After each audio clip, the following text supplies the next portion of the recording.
Guys, welcome back to my YouTube channel. So today I have another new video tutorial on how to use and remove the watermarks on PICSART effects like this. It's pretty much cool, right? So if you want to use those effects, just keep on watching.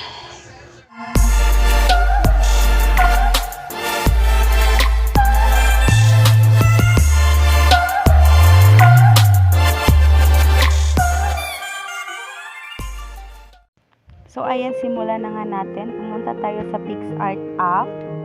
At kung wala ka pang PICSART app, mag-download ka sa Play Store. Napakabilis lang.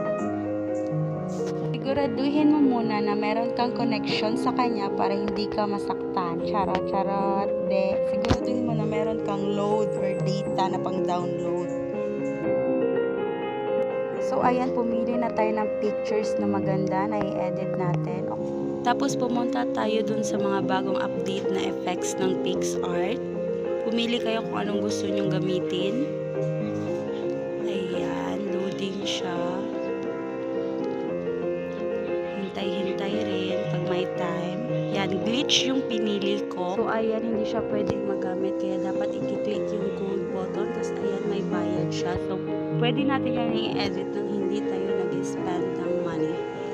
So ngayon, simulan na natin. Kailangan nyo lang siyang i-screenshot.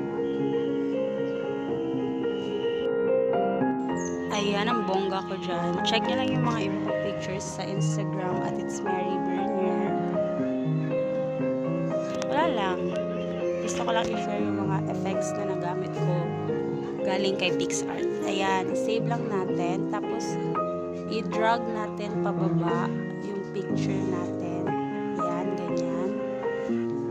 Tapos yung part na may glitch, yun na naman ulit ang i-screenshot natin. Yung sa bibig siya kanina, di ba, nakatapat. So, yun yung i-screenshot natin ulit. Ayan.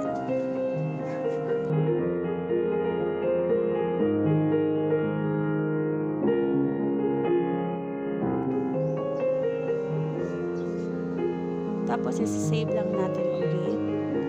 Pagkatapos, kunin natin yung in-screenshot natin kanina.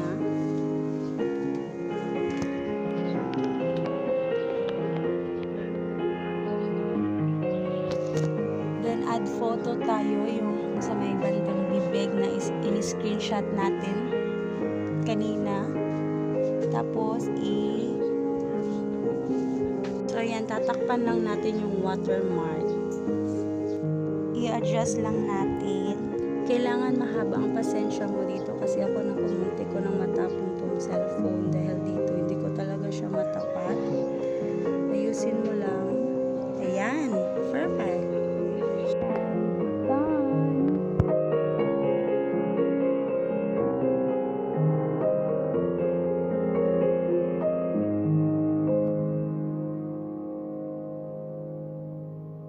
All for today, guys. I hope na meron kayong natutunan sa video na to. And don't forget to hit like and subscribe and click the notification down bell below for the updates. You can comment and any suggestion on the comment box below.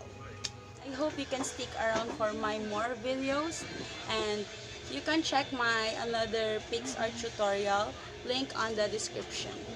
And that's all for today. Thanks for watching. See you on my next video vlog. Bye!